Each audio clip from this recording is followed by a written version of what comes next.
Hi, everyone. My name is Kim Lutz. I'm the Executive Director for America's Watershed Initiative.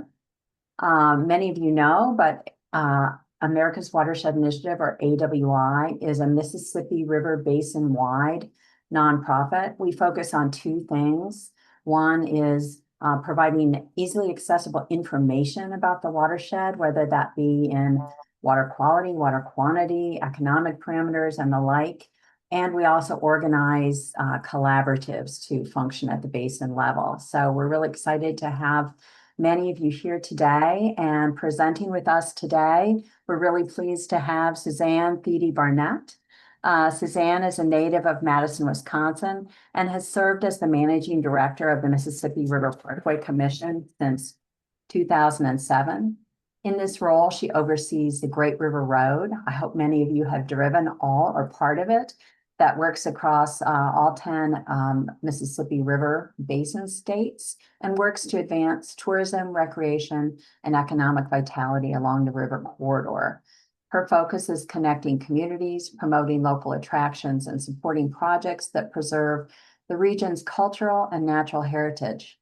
Susanne is also the co-founder and principal of Plitch and Barnett, a destination marketing agency established 25 years ago that partners with communities, regions, and organizations across the public and nonprofit sectors in tourism and economic development. So, Susanne, we're delighted to have you here today, and many thanks for all of you joining us. Across the bottom of your screen, you will see a number of icons. One of them says Q&A. Please, as Susanne is talking, if you have questions that you'd like her to address, put them in that box. With that, I'll turn it over to you, Susanne. Thank you, Kim, for the invitation of having the Parkway Commission come on and talk a little bit about the Great River Road and what we do. We may even have some of our leaders and membership joining us today. So thank you again to everyone. As Kim said, I'm the managing director, have been for a number of years. And today I'm just going to talk a bit about how we connect preservation, tourism, and economic development to really support the entire Mississippi River watershed. So the Great River Road is more than a road. It's a living corridor. It ties together communities, ecosystems, and stories from Minnesota to Louisiana. So to start, who are we and how did we come to be? Well, the Parkway Commission, or MRPC, as we call ourselves for short, founded back in 1938 by order of Congress to develop and oversee what then was called the Mississippi River Parkway. Of course, today we see it as the Great River Road. The Parkway Commission was really instrumental in the early planning and development of the Great River Road, the construction, promotion, and marketing.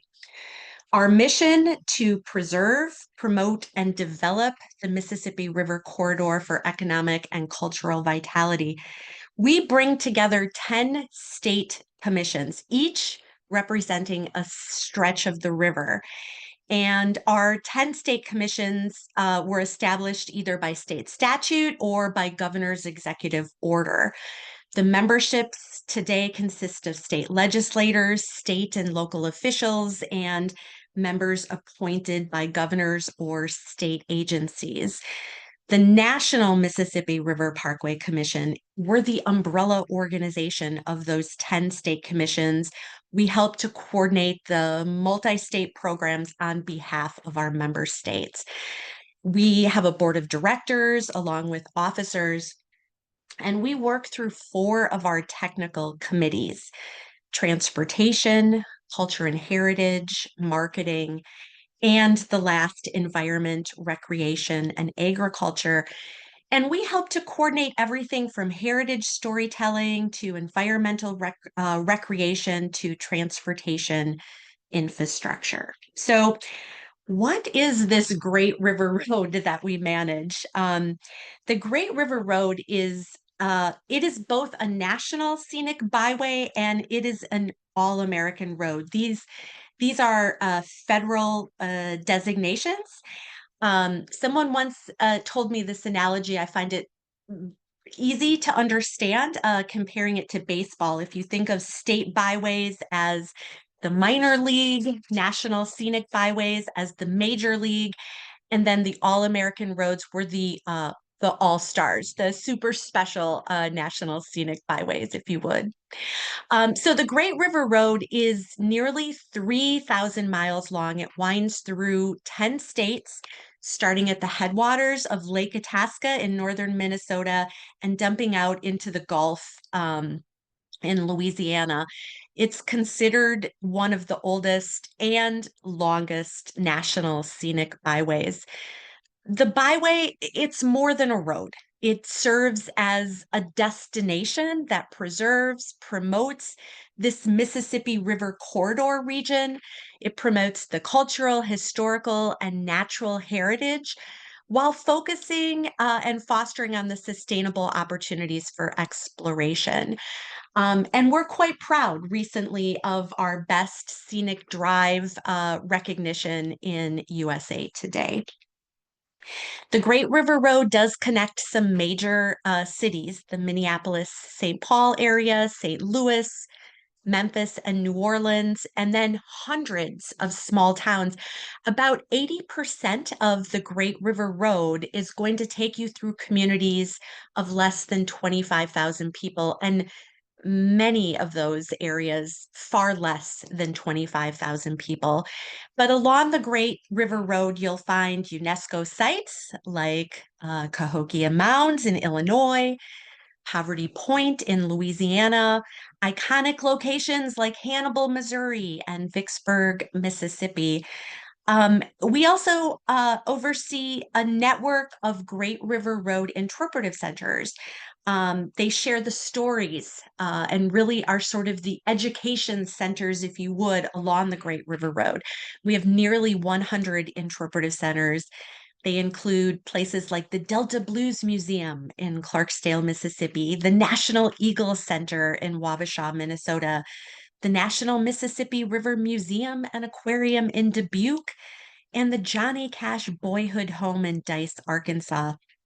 These sites, among others, tell the greatest, the most impactful stories of American history, from ancient Native American mound builders to European explorers, the Civil War, as well as the Industrial Revolution. So these visitors bring an incredible amount of impact to our communities along the Great River Road. Economically, the byway plays a vital role in supporting tourism, bolstering local businesses, creating jobs, and really driving growth. 21.4 million travelers generated about 2.1 billion in spending in 2022. This is pretty incredible. Um, Byway travelers, our travelers, about 61% fall into the 45 years and older group, with really the majority of those being the baby boomers and the retirees. These are the people that have a little more leisure time and a little more spending power. And they're drawn to the scenic drive itself, the riverboat tours, and really the cultural experiences that the Great River Road offers. However, we are seeing a rising interest from our Gen Z and even our millennial populations. They like the road trips and the outdoor adventures that we offer. About 1 in 3 byway travelers do not plan their trip in advance. They may plan about 50%, but they leave the other 50% open for exploration based on what they see. And we're lucky enough to see a lot of repeat travelers, people who have been on different segments of the Great River Road and are kind of checking off their bucket list of trying to go the full 10-state, 3,000-mile route. Byway travelers themselves prioritize the journey with the focus on natural beauty, culture, and history. And as I said, just very leisurely exploration. They take their time, they go a little slower, and they have a more deliberate approach to travel. And this is really in contrast to sort of the general traveler today that is really based on efficiency. They're trying to get somewhere, they're trying to do it as sort of quickly and efficiently as possible. And most likely, they're going to bypass those smaller towns and stay more on a fast, perhaps interstate route. But byway travelers today, we find that they spend more money specifically because their trips often involve longer stays, they have more stops, and really they're focusing on those local activities. As I mentioned, 50% of the time they're really planning their trip on the go based on what they're seeing and based on what they're finding. And so this obviously ties directly to the local economic development. um, the Great River Road, we connect travelers to real people and real places. So we're promoting local businesses, promoting jobs in the restaurants, in the B&Bs, in the hotels, the outfitters, people that are involved in events and festivals. We leverage tourism to also fund the infrastructure and preservation. So just kind of thinking of the model of tourism and where the dollar goes. If you think about every dollar spent by a visitor, it's not just stopping at the gas station, stopping at their hotel, it's circulating. If a traveler eats a meal, right? The restaurant then is paying their local staff. Their local staff then is shopping at the local stores, which in turn is helping to support those local farmers and local suppliers. The tourism dollar moves through the community several times before it leaves. It is supporting those small businesses. It's supporting schools and local services. And that's why even small increases in visitation can really have some major impact on local communities. And of course, these are the things that are helping to really keep our communities alive and vibrant along the Great River Road. We also leverage federal, state, and local grants to help our Great River Road communities be able to really enhance the Great River Road for visitors as well as residents alike. We use grant dollars to build new interpretive centers, new rest areas, new scenic lookouts, to create interpretive signage that's going to, again, tell the story, to be able to update corridor management plans, and really to be able to market and run initiatives that are going to catch attention and bring people. And of course, the road isn't just about driving. It's about getting out and experiencing the river itself. So when we talk about experience, we mean recreation and connection. And of course, recreation draws people closer to the river, the biking, the birding, paddling, camping, fishing. We're fortunate enough along our Great River Road to have numerous state parks, wildlife refuges, scenic overlooks, opportunities to get or see the river, and it appeals to people who are outdoor and nature enthusiasts. Some of America's most picturesque landscapes we're fortunate enough to have along the Mississippi River, the backwaters, the lakes and bayous, views of the Mississippi River Delta with their lush wetlands. We also have a number of different festivals and events that really help to create that story along the Great River Road through their foods, through the history, the music, events like Floatzilla along the Mississippi River, where you can paddle and get on the river, the Great River Shakespeare Festival in Winona, something that might be unexpected, but has brought just thousands of people to a small community in Minnesota. The 100-mile garage sale on both sides of the river in Minnesota and Wisconsin brings thousands of people in the spring to just be able to shop for miscellaneous things while really enjoying the natural area. The Natchez Balloon Festival, of course, such a beautiful view in that area. And be able to see all of those thousands of balloons in the sky. But partnerships with the local governments, the local nonprofits, these create the inclusive community spaces. And that connection is what naturally leads us to focus on preservation and sustainability. The Parkway Commission, one of our core values is really protecting what makes this Mississippi River corridor so special. The Mississippi River Parkway Commission supports conservation through educational programs, working with our interpretive centers, projects that we've worked on, like protecting the pollinator habitats. Currently, we're partnering with Rotary to develop the longest pollinator trail. This along the Great River Road, we call it Operation Pollination. Other examples, the Upper Mississippi National Wildlife and Fish Refuge. It's a model for multi-state conservation and tourism balance. It's one of our interpretive centers. They see over 3 million visitors a year, these being hunters, anglers, hikers, paddlers. And again, sustainability is really about balancing the visitor growth with the resource protection. And our role, we want to protect what makes the Great River Road special, but we also want to ensure that the communities along it are continuing to thrive.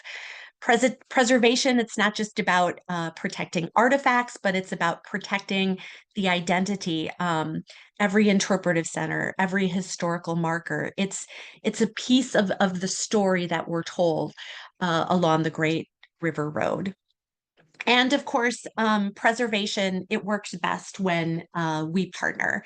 Everything that we do depends on collaboration.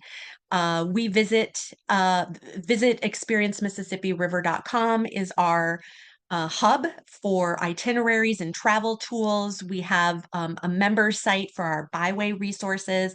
We encourage you to join our monthly e-newsletter, connect with us on social media, both Facebook and Instagram. We welcome partnerships in tourism, recreation, education, sustainable development. I'm going to close right now in I guess just saying what it really means. The Great River Road, it's not just a scenic drive, it's a living network. It keeps the river communities connected and thriving. And we have travelers regularly who share stories with us as they follow the Mississippi River and the Great River Road. People who go the full route. We just finished Minnesota to New Orleans. What a trip. From such a small beginning into something so magnificent, ain't God grand. I walked across the headwaters of the mighty Mississippi last July. Awesome trip. Traveled east side up, west side back, but toured both sides. Awesome trip. We started in the fall. In September, we followed the season south. A spirit of adventure and desire to see new parts of our country were our motivation. Try it. You'll love it. The Great River Road isn't just a scenic drive, it's a living network. It keeps our communities alive. When people experience the river firsthand, they become advocates for the future. The Great River Road offers a unique opportunity to experience diverse landscapes, historical sites, vibrant local cultures, serving as a symbol of American heritage, environmental stewardship, and economic development. And this is really what connects us. So thank you for your time. I'm open to any questions you might have. Well, thanks so much, Suzanne. And I just have to say from my own personal experience, having driven not that much of the River Road, but oh my goodness, from Dubuque to St. Paul, I'll have to say I've traveled a lot of this country, and it's one of the most spectacular drives you will ever get to take. So encourage those of you who haven't done it, please get out there and get on it. It's just a joy. A couple questions have already come in.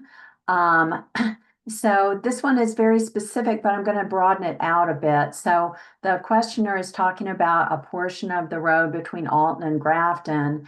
and saying that a lot of the vegetation is sprayed by the state there.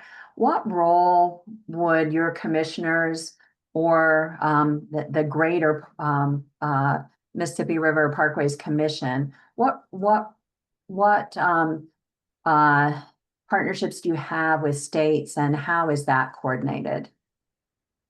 Sure. Yes, I mean these are certain I think situations that we all see from time to time along the Great River Road. And I would say start with your state DOT. We have we have people on our commission from many of our state agencies. So in the case of Illinois, the Department of Transportation, we have different individuals that are part of our organization, part of the Illinois State Commission. And really it's about starting the communication. We as a 10 state try not to get involved in local situations, but really encourage that you connect with your state agencies. In this case, you could connect with members of the Illinois Commission and talk with them about the situation. I mean, it could very well be that they're aware of it between Alton and Grafton. That's the Great Rivers and Routes area. Corey Joe being the executive director there. I'm sure he's probably involved. He definitely has governmental experience too, but really trying to start with some of the conversations at the local level and be able to reach out, I think, to your state DOT folks and have a conversation with them and see what can be done about it. Great, thank you. You mentioned a little bit about the funding that supports the state commissions. Can you talk a little bit about what federal funding sources or other funding sources are used for this work? Sure. The 10 state umbrella Mississippi River Parkway Commission that oversees the 10 states, funded at a state level by each of the member states. Again, as each commission is written into the state statute, uh, funding kind of differs from state to state in terms of where that line item might be funded, either through transportation or through tourism or otherwise.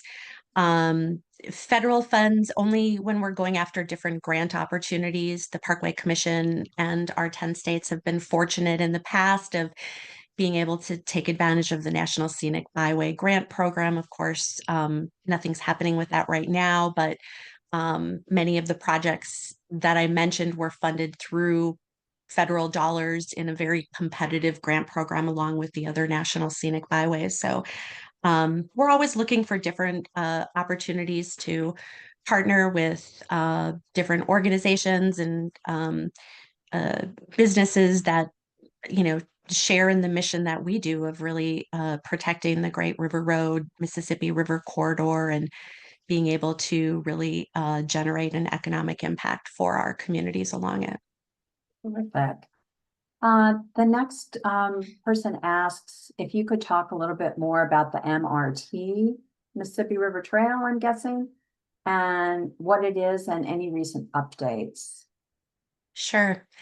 I don't really have anything to share on it right now. The Mississippi River Trail being a bike route that was established, and the Mississippi River Trail organization is no longer. The Parkway Commission definitely is interested um, in taking over the Mississippi River Trail. We see it as a wonderful recreational opportunity with a goal to, someday make it a continuous U.S. bike route. But right now, we're just in the beginning stages of looking from a legal standpoint, how to move forward with taking over the Mississippi River Trail. So no new information right now, but it's definitely something that is a goal of ours. Terrific. Curious, you have a lot of data on your visitors and what they're doing and where they're going, what they're spending. How do you collect that data? Well, it's estimates based on data that we receive from each of the 10 states. And of course, each of the 10 states measuring their data slightly different. But again, looking collectively at the counties and parishes along the route, um, we were able to create those uh, estimated numbers. Of course, we'd love the opportunity to be able to do some more research on a 10 state level, but as anyone who has looked at research knows, it's very costly. So we definitely look kind of on a state by state basis of what's been done. And in the case of putting those numbers together, really working with each of the state tourism offices to be able to look at the county and parish numbers from each of the counties and parishes that border the Mississippi River or include the Great River Road. Some of our communities have done some byway research. Just recently, the Wisconsin Great River Road did some research to look at their byway, and much of the byway information is consistent with what we've seen from other byways across the country, and really kind of validates who we're seeing out there today. And especially in the tourism market as it is, we believe we're well positioned as a road trip to really be able to continue to bring visitors to the byway. Terrific. The next question I'm seeing is a good one. I might have asked it if it hadn't been asked, but what connections or synergies do you see possible with our organization? Well, I mean, as you know, Kim, we were certainly happy that you could join us at our fall meeting. We meet in person annually, and one of our continued strategic goals is partnerships. We can't do this alone, especially as we talked about the limited funding that we have, but we have reach. We've reached into the 10 states, the 3,000 miles. We have longevity, no pun intended, not only by the 3,000 miles, but by the amount of time that the organization has been around. And so we certainly welcome partnerships. And at this point, we're exploring all opportunities where we cross over. We definitely know that we do. And I welcome the continued conversation with your organization to see where we can put that synergy together and both benefit. I absolutely agree. Just meeting the commissioners this summer was a real treat to learn about their communities and the various issues they are dealing with. So looking forward to that collaboration. Um, uh, Building on that, one final question before we go today, but how do you coordinate across your commissioner groups to amplify messages and, to create a whole story, I guess? Well, as I said, the model that we have now with the umbrella organization and each of the 10 states, we really work through not only our board of directors who represents all 10 states, but through our committees. And the committees consist of members that either have a professional or personal interest in the topic. And so much of the work that we do is really through those committees coming together once a year. I mean, it is always wonderful to get on Zoom and be able to connect. And we do so on a very regular basis with our commissioners. Coming together once a year is really it holds us together in between, but it's communication. It's the passion of these people that make up the memberships across the 10 states. We have no paid staff. The Parkway Commission does contract with my agency to manage the organization, but it is made up of volunteers. And these are people who are passionate about the Great River Road. They grew up, they work, they live in, they understand the importance of really making sure that the Great River Road stays as it is, to be able to drive visitors and to be able to have amenities that are going to welcome them and tell the stories of the Great River Road and the region. So it's really communication and the passion of our membership. We're thankful to have just invaluable people. Absolutely. Well, Suzanne, thank you so much. And thank you to everyone who joined us. If you want to share this, it'll be up on our website shortly. So you can share this with people who might have missed it today. But thanks so much. And as I said, I hope to see you all on the road one of these days. So again, have Thanks, a good everyone. day. Bye-bye.